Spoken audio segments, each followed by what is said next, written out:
excited to talk to you about this topic. But first, let us dive a little bit about your background. So could you tell us a little bit about your entrepreneur journey and how you end up work here in Asia and also Cambodia? So my entrepreneurial journey started back in 1995 when I first startup. First startup I had was actually a fintech startup in the United States.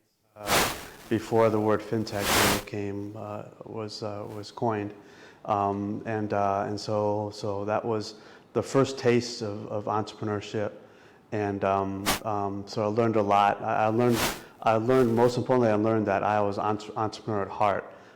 So that even though it was harder work than a regular job, there was a lot more risk. I seemed that I enjoyed that better. I enjoyed that challenge. And what was good about being an entrepreneur, I thought, was that any successes you have, you can take credit for it. Someone else is going to take credit for it. But any failures you have no one but yourself to blame. And so there's something really accountable about being an entrepreneur that attracted me at that time after working in the corporate world for a few years. So that's what really attracted me. And I've been an entrepreneur ever since. And why did you decide to come to Asia? Back in 2008, I decided to move to Southeast Asia because I thought the economy, everything was heating up here. It was a very exciting place to be. And at that time, I wanted to be an investment banker.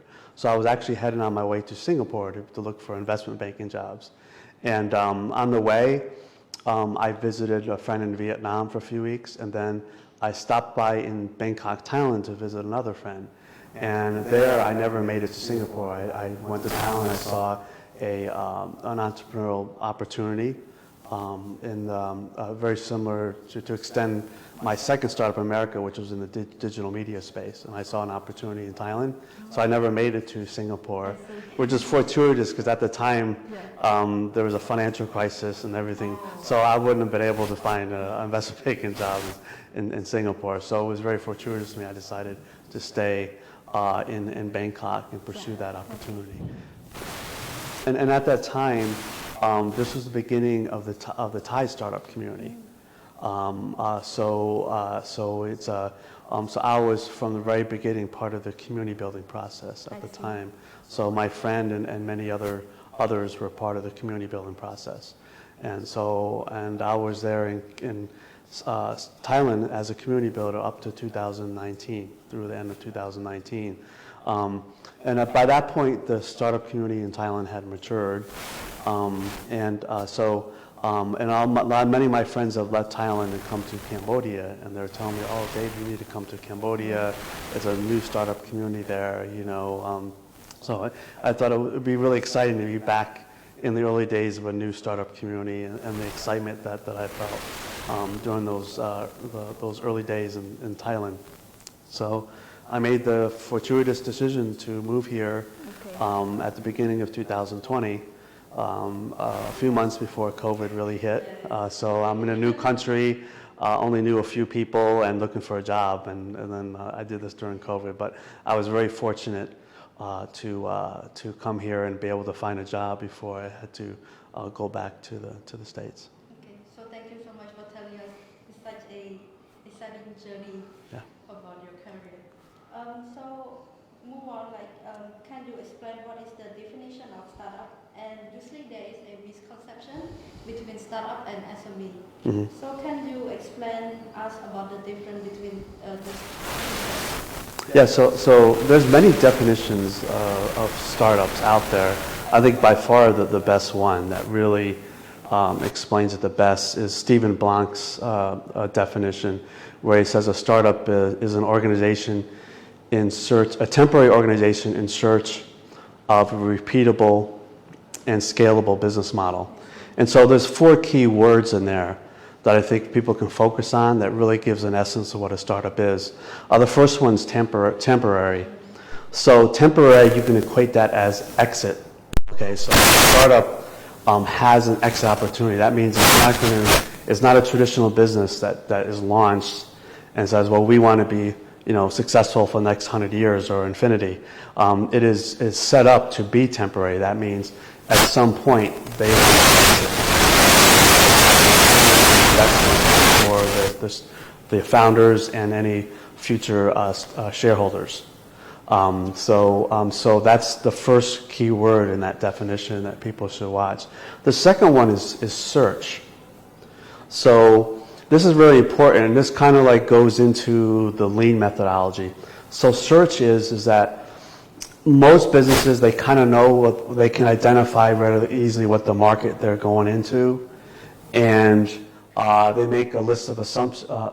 They make a list of assumptions, but they just assume that that's truth, and they just go with it. And in many instances, that's fine because it is a clearly identified marketplace, and there's clearly identified business models that have worked in the past.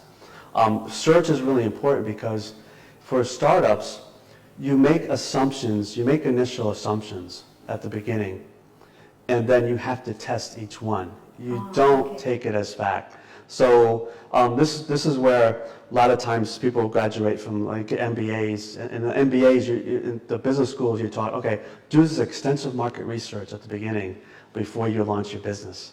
And then there you go. You have your surveys and everything. Then you know what product to make and just go. Well, that's not the case in the startup world. In the startup world, you get those, you do the preliminary market research just to collect initial assumptions to be tested. And then you have to test them. And testing them, there's no real validation unless you get feedback from customers that have got a chance to use your product. So surveys don't do, desktop research isn't enough. So search is the second really important word in that definition. The third one is repeatable. So repeatable business model. Repeatable you can equate as sustainable.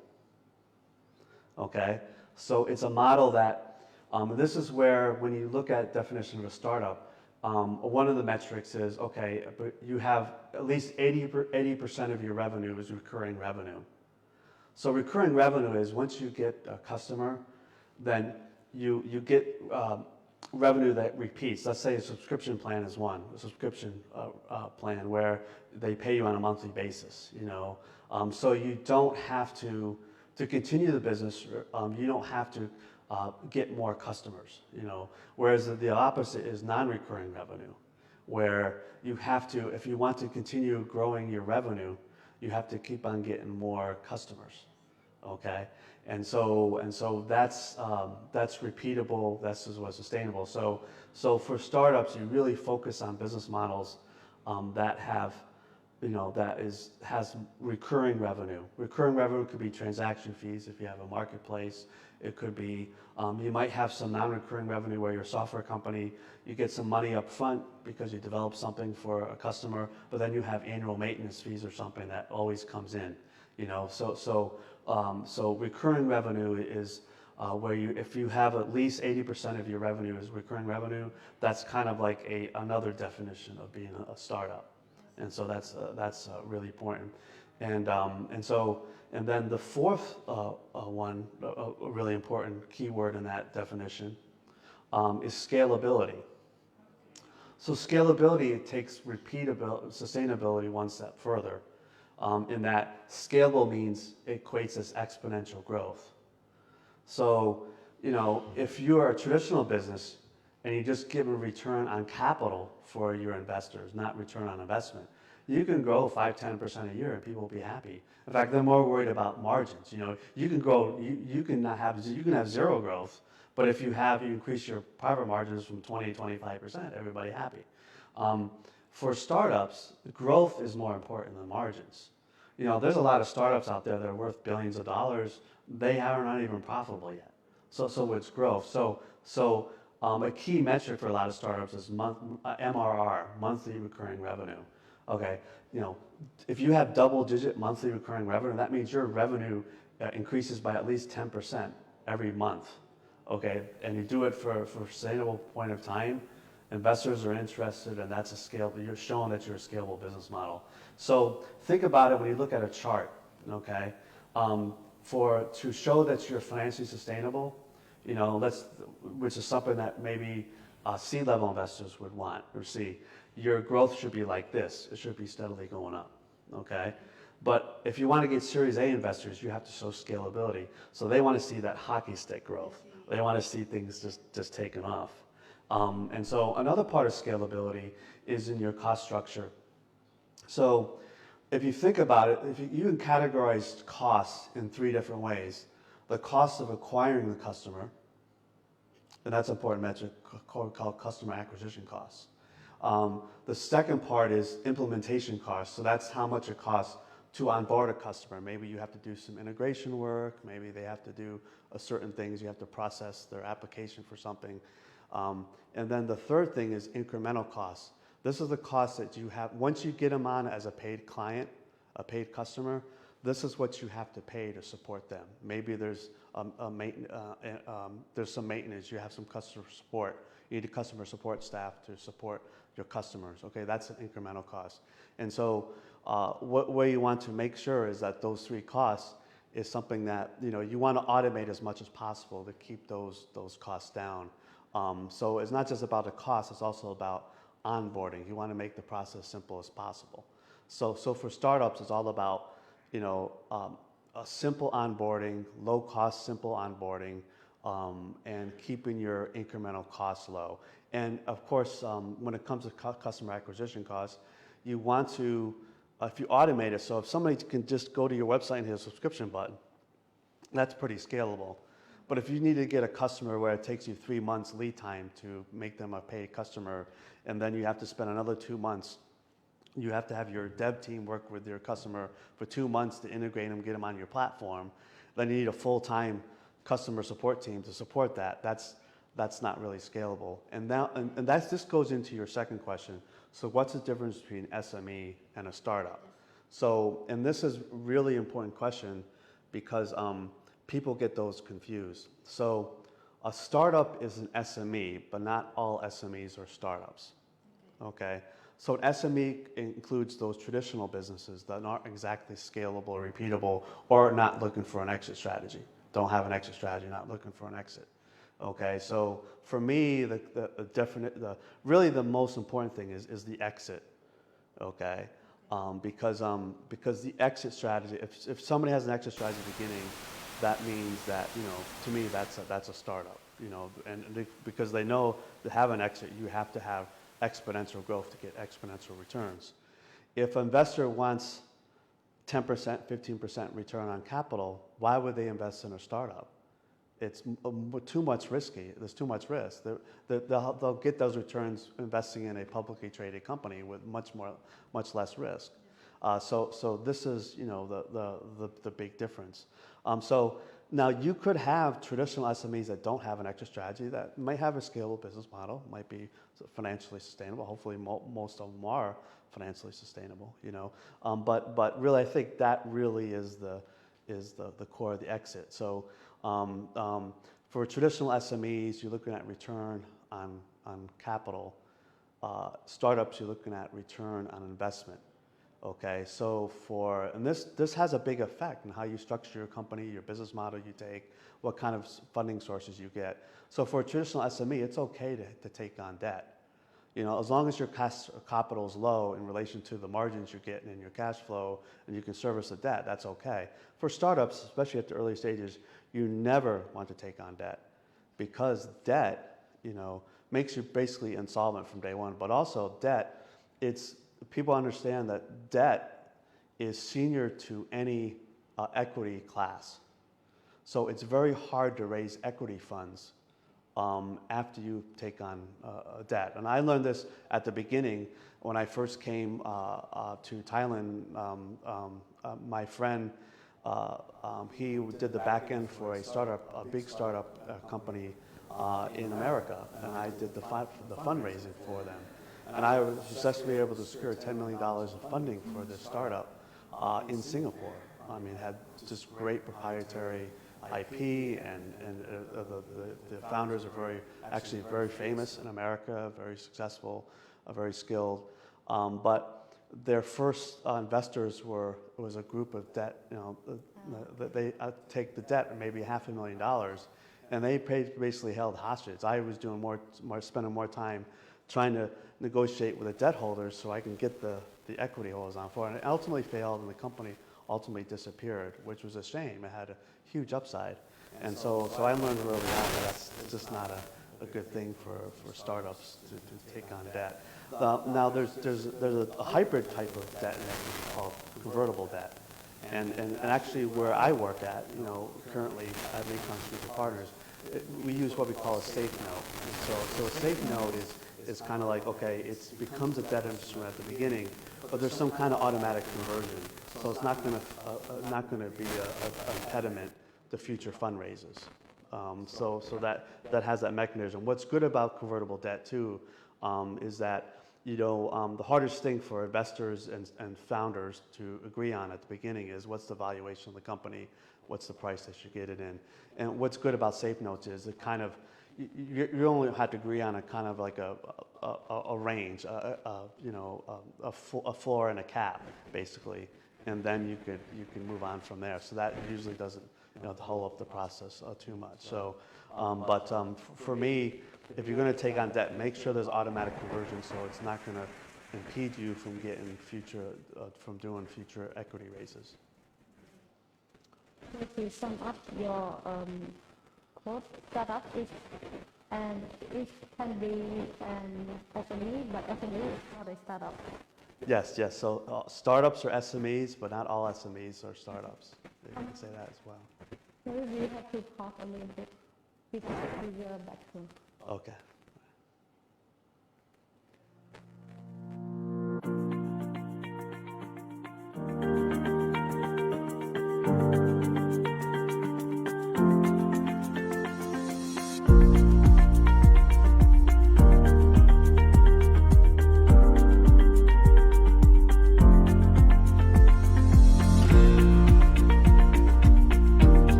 welcome back. Sorry for a little bit technical problem.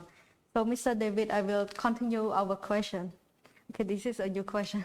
So, if I want to build my startup, how do I determine whether I'm capable of building a startup? And based on your experience, what is your advice to new founder who want to build their own? To me, that question is kind of two parts. So one is on a personal level. Okay. Like, am I really an entrepreneur at heart? Yes. Like you mentioned before. And the second one is, with the first startup,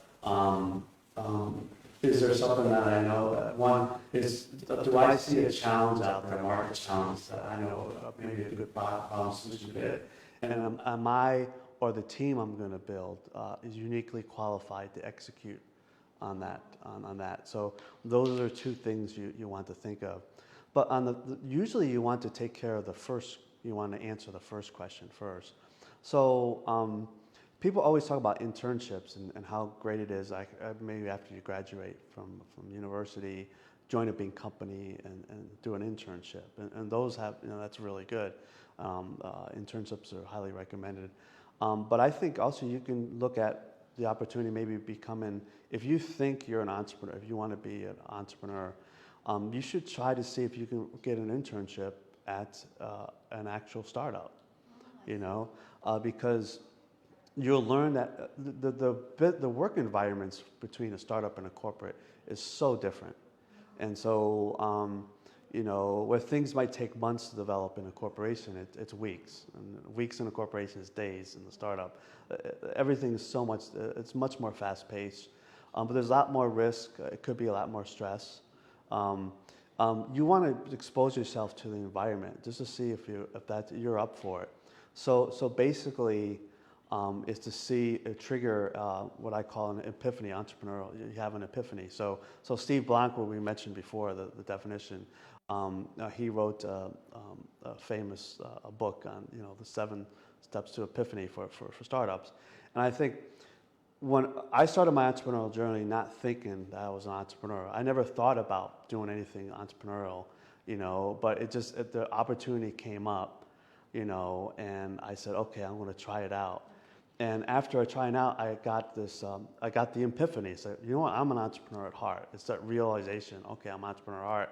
And from that point on, I said, I don't really want to work for anybody. Again, I want to always do this. I really want to do that. And so on the personal level, you want to see if you have the makings to be an entrepreneur, if you can take that. And some key other things about being an entrepreneur, you have to accept failure as a learning opportunity, okay? You have to be emotionally stable too. You have to have a high emotional IQ, because startups, it's an emotional roller coaster. There's ups and downs, incredible ups and downs. So you have to be able to keep things together. So there's a lot of it's a mindset. It's not skills that you go to school and learn. You can learn entrepreneurial skills like soft skills, but the mindset is something you either have or you don't. And those that have an entrepreneurial mindset, they'll get acclimated into a startup environment more. It doesn't mean if you don't have the entrepreneurial mindset, you can't be a successful entrepreneur, but it just might be a little bit more of a struggle, Yes. But I think it's really good to find yourself basically in the entrepreneurial space. See if you have that entrepreneurial mindset, test yourself, and the best way to do it is to get in that environment, in that startup environment. So I really highly recommend that if you graduate, maybe you don't have the idea to explore, but you are interested in entrepreneurship, find a local startup that might be in a sector of business, a type of business that you're interested in, that you can give value to, and see if you can get an internship there, or even a job, at that, and just get that experience. So I think it really pays off. I was in Thailand for 11 years, advising, working with entrepreneurs. And a lot of the successful entrepreneurs, at the later period of time when I was there, a lot of the successful entrepreneurs had first started working for a startup venture. And then they, then after they decide, okay, I'll do my own startup. But they learn that critical knowledge of what it is to be in a startup, working in a startup environment. And so that's what I would suggest. So that's the first part, figure out the personnel, you know. And for the second part is, okay, now I have an idea, I want to see if I can do that. The number one reason why, the biggest success factor for a startup is the team. And then the biggest reason why startups fail is a lack of a good product solution fit. Okay, so given those two things, the biggest success factor and the biggest reason for failure for startup, you know, those are something that you should keep in mind at the beginning. So for the complete team, solo founders almost never get invested. It's very hard to do that. They can still build a team and stuff like that, but you want to have a founding team where all four of them have all really strong vested interests. They're assuming all the risks together, you know, and they're all very complementary. So when I look at founding team, I look at what I call the 4 H's, and this is what I talk about in my second book. You know, so a founding team, a complete founding team, has a hacker. So that's the back end, the developer.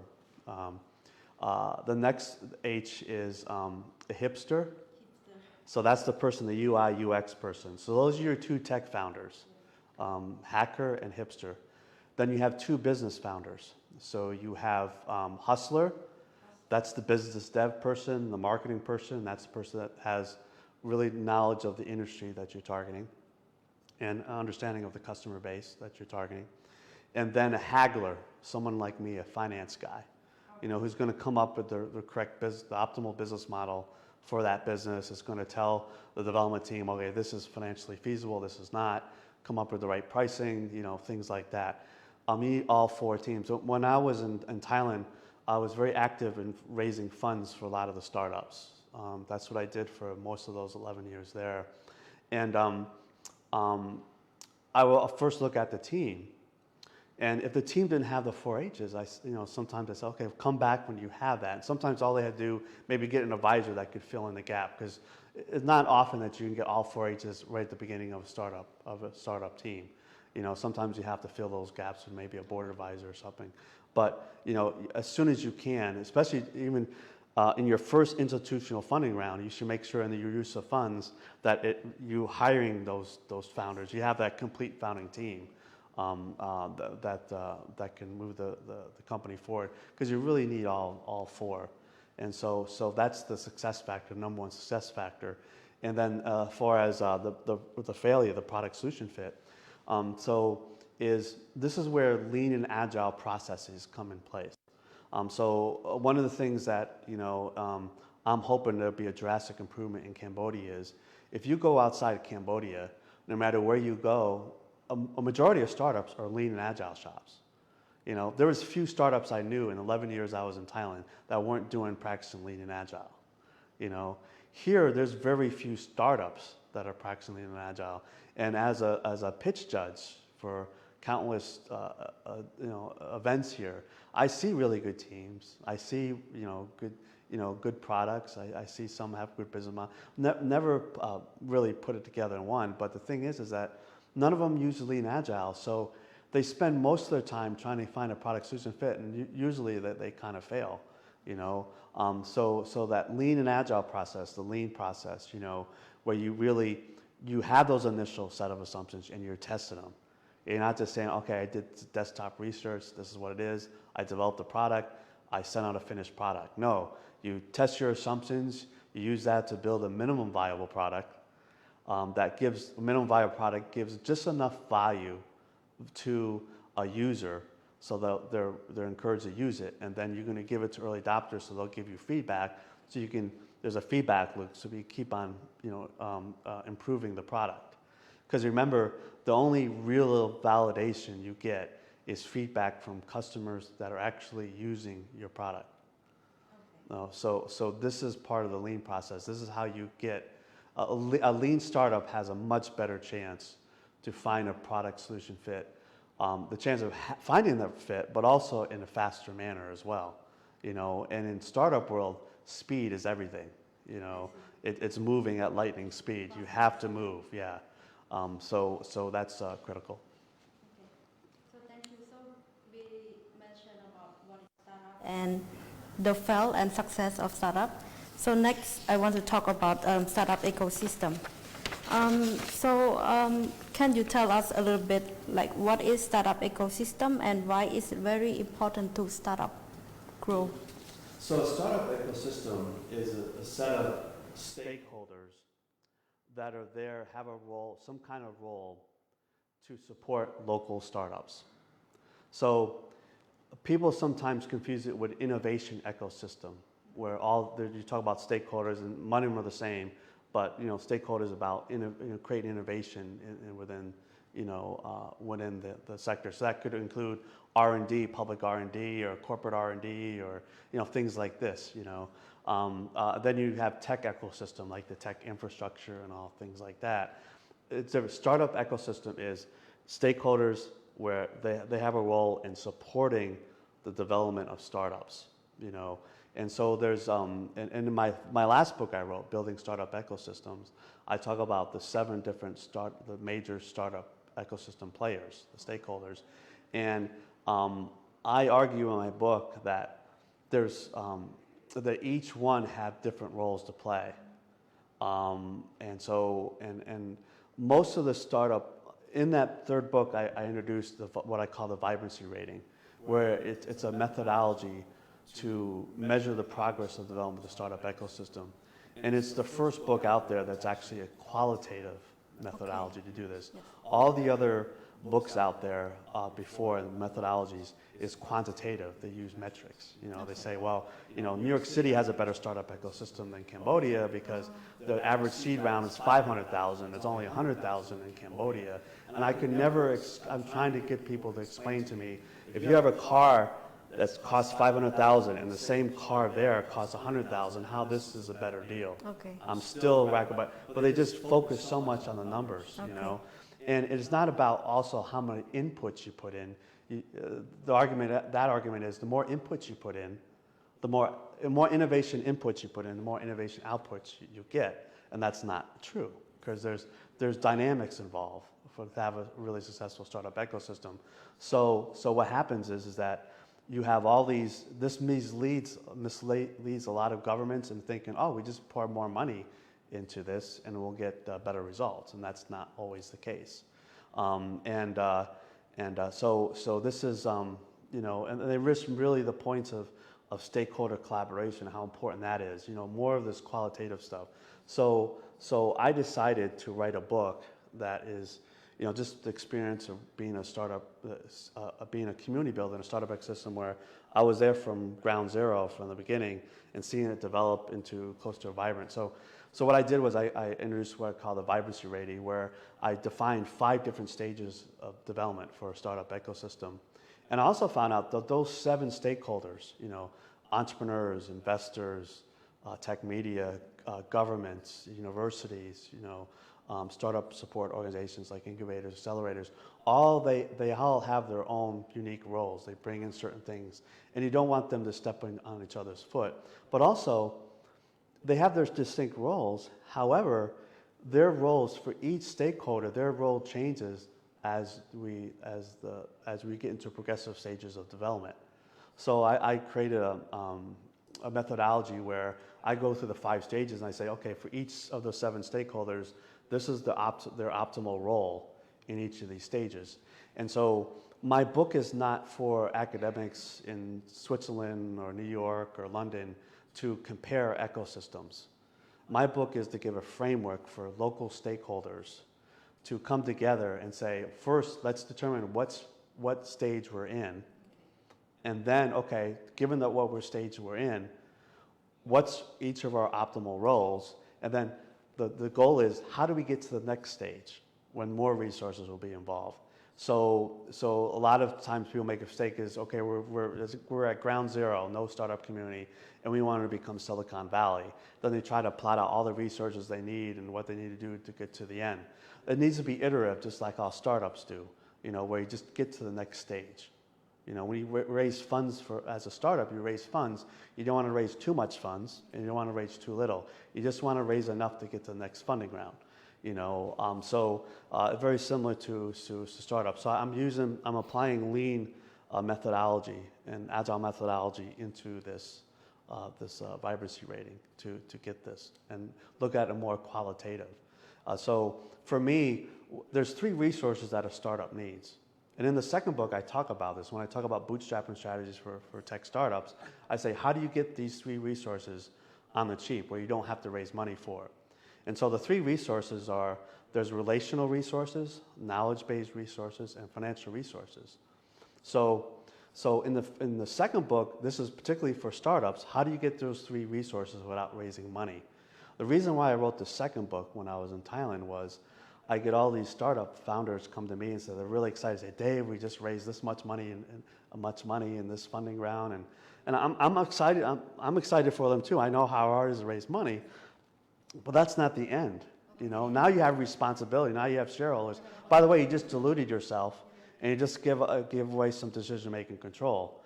So, for me, bootstrapping was always like an adjective, you know. But now I say, oh no, it's actually a strategy. So, what's a bootstrapping strategy to me is how do we get as far into the life cycle before you have to raise funds? You know, so the founder's vision stays intact. The founder still has decision-making control, effective decision-making control, and they're going to maximize their return on investment upon an exit because they were able to maintain as much equity as possible. And at the end of the book, I talk about the times when to abandon. At some point, one of the most important decisions for a startup founding team to make is when do we abandon the bootstrapping strategy and go out and get funds. And that's when the opportunity cost of not doing so is too great.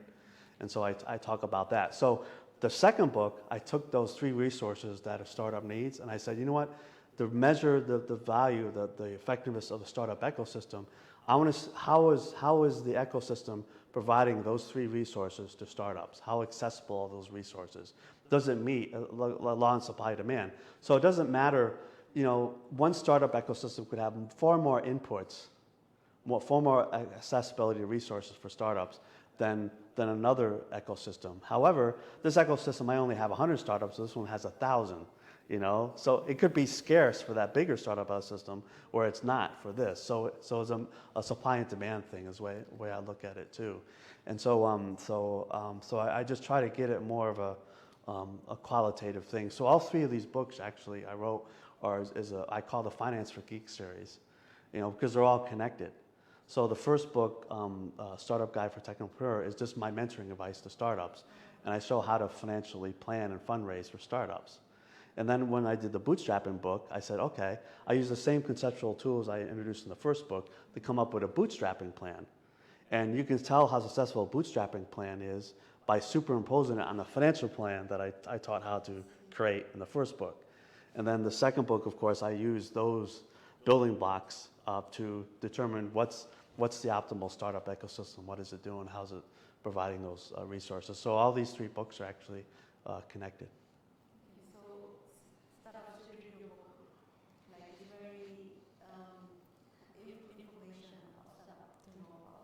Yeah, so my first 2 books I wrote for startups, for founders.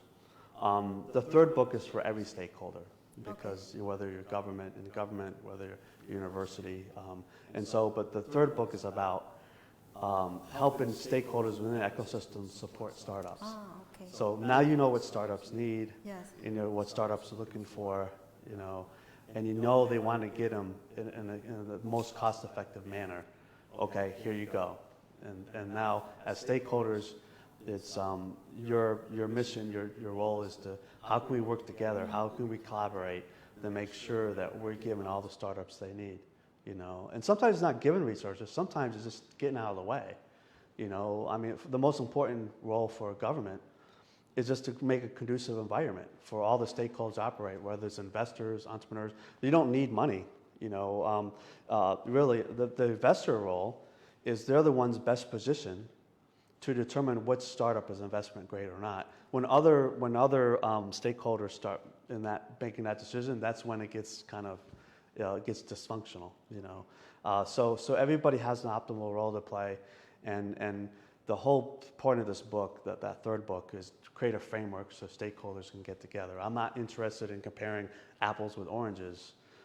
This book would probably not help an academic somewhere in trying to compare the ecosystem with Cambodia with the ecosystem of Nigeria. It's not built for that. It's built for stakeholders that understand, because it's all in relative terms. So this is what yeah. So you mentioned you've been here in Cambodia 2 years, right? Yes. So what do you think about our startup ecosystem here in Cambodia, and what might be the problem? Yeah, so I moved here January 2020, but during 2019, I was still living in Thailand, but I made 2 trips here. Yes. And so the first trip was in March, and I had a really big opportunity to lead a really big organization in Thailand. But my friends urged me just to come in March, just to try it out. So I was like, okay, well, I'll come try it out. And so I had I was just here for 4 days, but I met one of the, I won't mention, but I met one of the Oknas. I had personal conversation with him for 1 hour in his room. This is the first time I ever come to Cambodia, Okay. and he was so passionate about the startup ecosystem here. Then the next day I meet one of the CEOs of one of the telecoms here, and I had this great conversation, and I was just like, wow, this is the beginning of the startup ecosystem, and we have such important people in the local economy that's really passionate about it. We didn't have that in Thailand. At the beginning in Thailand, it was just entrepreneurs and investors, basically. Okay. There was really no stakeholders, other stakeholders involved.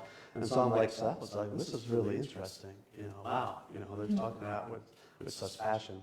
And then the opportunity that I had in Thailand, for political reasons, and not in Thailand but elsewhere, that kind of fell through. So near the end of the year, my visa file, I said, well, look like I'm just going to have to go home and start all over again in America, So that's what I was facing.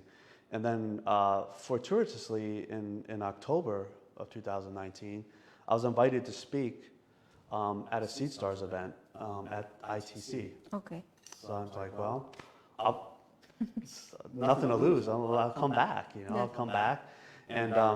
And so I go to ITC, and they had a pitching event, and there's probably 300 or 400 people in the room, and I'm nobody, right? So I'm walking up to the top, sit somewhere in the bleachers, right, somewhere far away. And the students, the volunteers, they all grabbed me, like 5 or 6 of them, and they had nothing there. They wanted me to get me to the front row and sit in the front row. I don't know why. They thought maybe I was some old professor, or I don't know.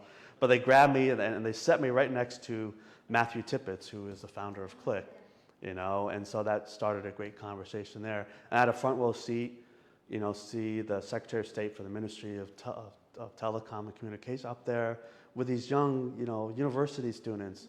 I'm listening to the pitch, and I got goose pimples because they were pitching the same businesses of the first pitch event I went to Thailand 10 years before. So now it's not Thai, it's Cambodian faces, I was like, really, this is crazy, this is crazy. And then, so then I was able to meet someone else there who was speaking that worked for MSP, my current employer. And that's how I started making contact with my current employer. So it was quite a fortuitous trip, for sure. So I was very fortunate that I made the decision to come back. So when I went home for holidays, I said, what, I'm going to come back to Southeast Asia, but not to Thailand. I'm going to come back to Cambodia, just try it. I mean, it's just an exciting time. I really was fed off of the energy of all the young entrepreneurs at the university level. And this is a difference too. In Thailand, young entrepreneur met somebody who just graduated a year or 2 ago from university. Most of the startups I'm seeing, they're still in school. Just like, this is great. This is amazing. So, but the young energy and the young talent, it feels like, okay, if we just have a strong ecosystem where the other stakeholders collaborate, create a much better opportunity, we have a really good opportunity to succeed. Okay.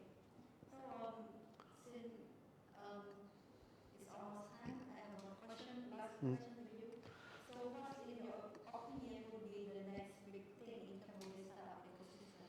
Yeah.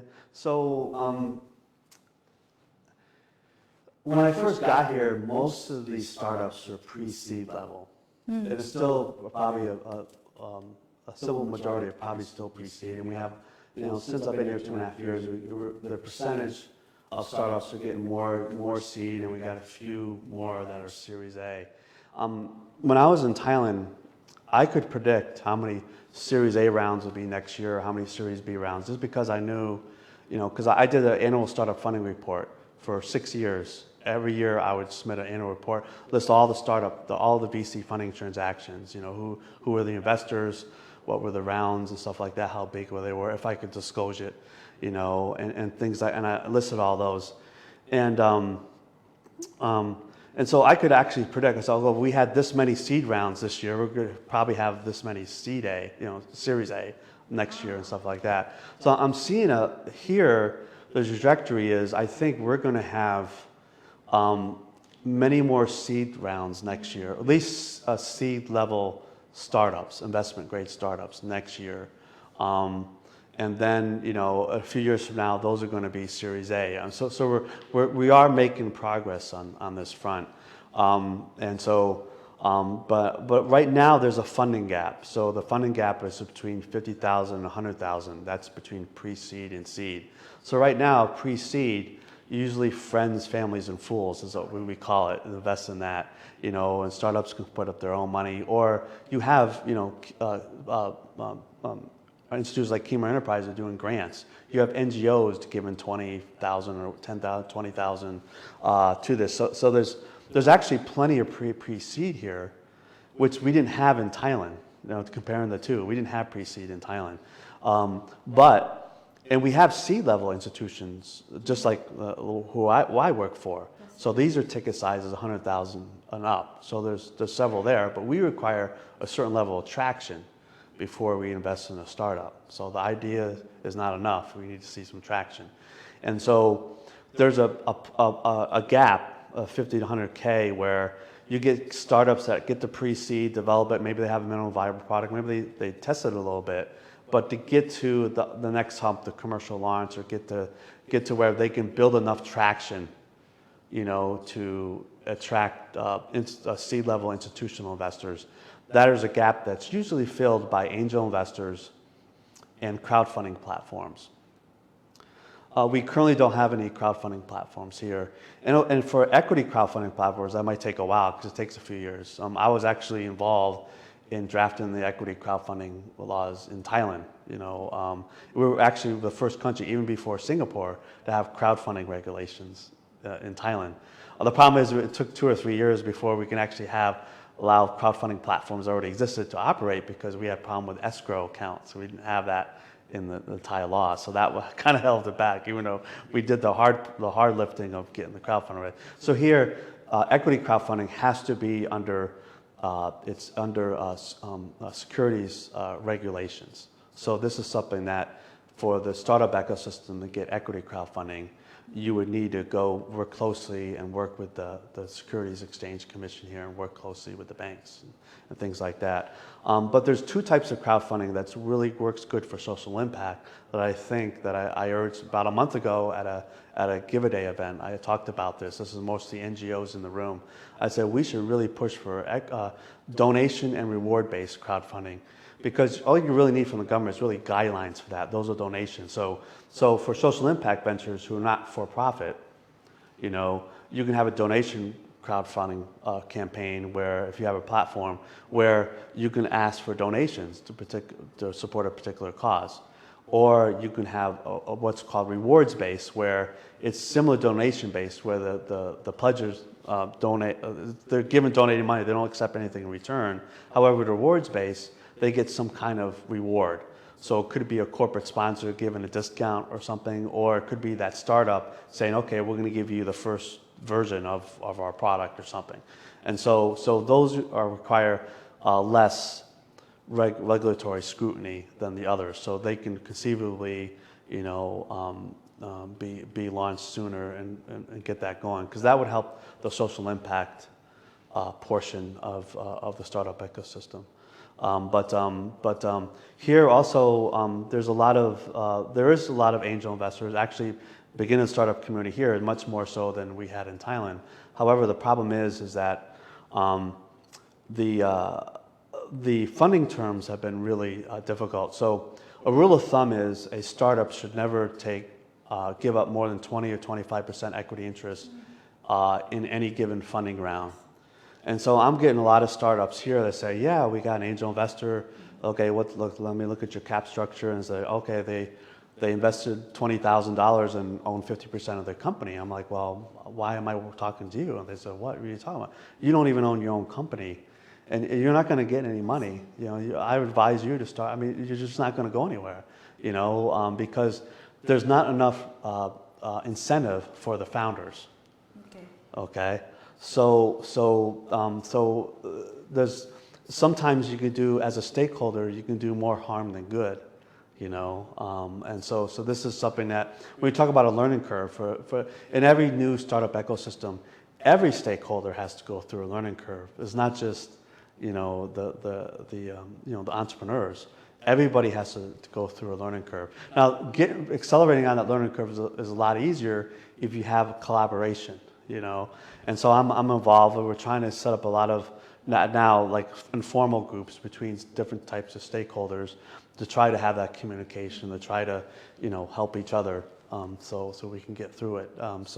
Because every stakeholder has a set of skills and expertise and type of resource that other stakeholders can't bring to bear in such quite an optimal manner. And so this is where Cambodia, our startup ecosystem, we're a late starter. Most of our neighbors have much more mature ecosystems. But for me, I don't want to just catch up. I want to go ahead of some of them. I think a lot of the neighboring startup ecosystems have shot themselves in the foot. Another thing that helped us, so COVID is a terrible thing, and millions of people have died, and it's been, it's not something that you wish for. This is not a good thing. But from just the perspective of the startup ecosystem in Cambodia, it's actually bought us some time. And we haven't been infected as much as other startup ecosystems. So the startups that have the most detrimentally affected by COVID were later stage startups that had customers to lose, had big customer bases to lose, had high burn rates that they couldn't cover. For most part, we weathered it better than most startup ecosystems because most of our startups are early stage. We're still developing the products, basically. So we didn't take as big a hit as maybe some of the other startup ecosystems. A second thing that I think might have helped us was that if COVID didn't occur, we might have had some later stage startups in other countries come to Cambodia and take market opportunities away from local startups. So I think, again, it's a terrible thing, which never happened. We would give those benefits back, whatever it is, if those give it back if we could. But these are two things that might have been, from COVID that might have helped the ecosystem for us, just giving us some time, giving us more runway to develop. But now we have to capitalize on that. Things are going to be opening up soon, and we want to make sure that startups are in a position to capitalize on that. And there's market opportunities here. We want to make sure as much as possible that it's Cambodian startups optimizing that and taking advantage of these opportunities. Okay. Yeah. Thank you. That's really great information. I hope our startup will grow in the next recent year. So this is all my question. So I believe our viewer will get more understand about startup and the ecosystem. So finally, if you want to learn more about startup, you can check out David's 3 books about startup. So can you talk a little bit about your book and where the viewer can get it?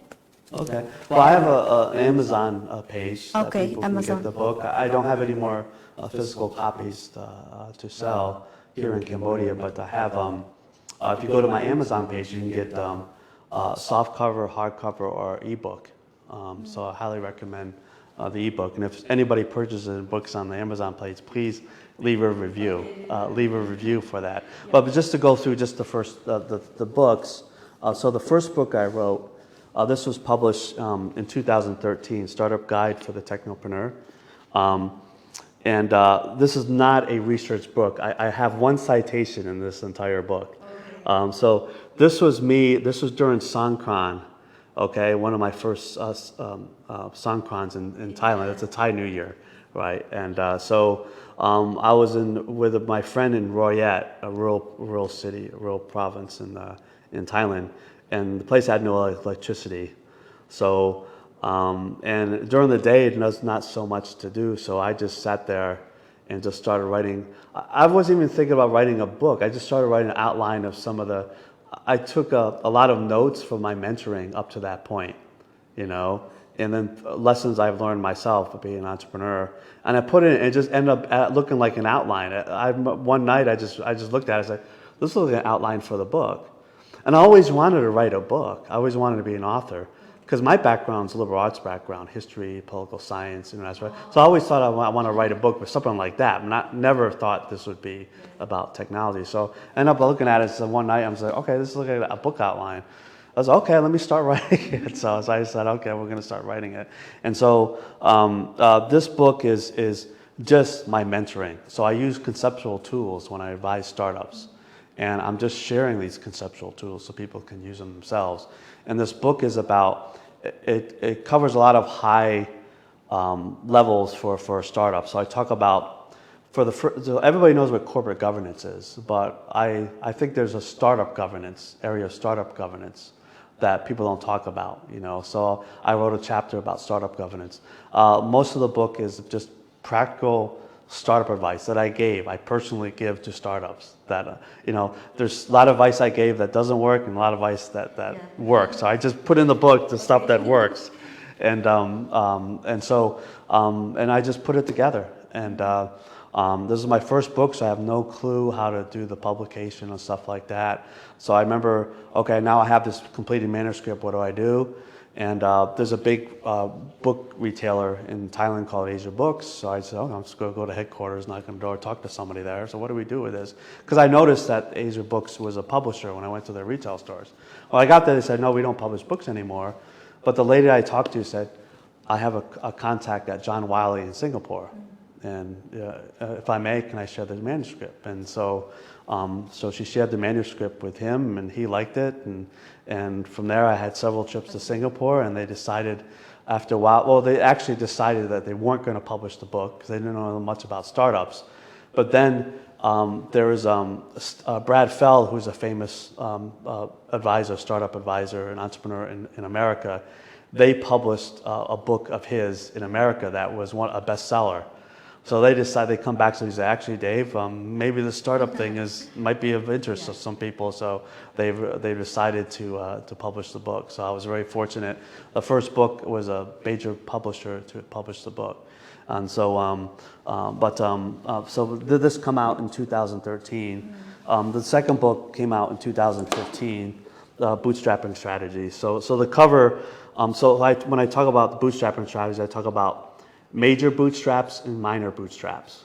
So major bootstraps is where you can get all three of those resources, knowledge, relational, and financial, in one place, like, you know, a co-working space or an incubator program or something. And then minor bootstraps is where you can get one of those resources. And so I kind of laid out in detail the strategies, how to get these and that. And so I put the major bootstraps are ones on the cover. You know, co-working spaces, strategic partnerships, incubators, accelerators, crowdsourcing, and crowdfunding. So those are the major bootstraps. So I talk about that, you know. And so this is, again, for startups. Okay. And the reason why I wrote this is because I wanted to get people going far in the life cycle without diluting themselves and make sure. There's a lot of cases where I saw where startups were actually very successful, you know, but the founders didn't make any money on it. The investors did, or all the other people did, because they accepted really bad funding terms, or they actually raised more money than they needed. You know, they diluted themselves more than they did. So I wanted to write a book about how you keep that incentive, you maintain control over the original founder vision. And so this is what this book is for. And then the third book, the Building Startup Ecosystems. The second book was self-published. I didn't go through John Wiley because when you publish, go through a publisher, you don't have control of the price. And when I published the first book, I'm like, you know, my audience is cash-starved startup, founders of cash-starved startups. I need to keep the price down. Okay. And so the price of the first book I have no control over, you know. And so, so I decided the last two books I self-publish it. And so I can set my own price. And so the third book published is called Building Startup Ecosystems. This was published in 2017. And so this is for every stakeholder in the ecosystem. You know, so whether you're an entrepreneur, an investor, public official, you know, university, this has, you know, something. This is a framework to help develop the startup ecosystem. Okay. So yeah, it's really interesting about your book. So thank you, David, so much for your time today. Thank you. Learning a lot about startup, and I hope you will also learn too. So yeah, thank you to viewers for tuning today's episode, and we will link the Amazon website for David's book in the comment below. And so see you in the next episode. Bye bye. Thank you. Thank you.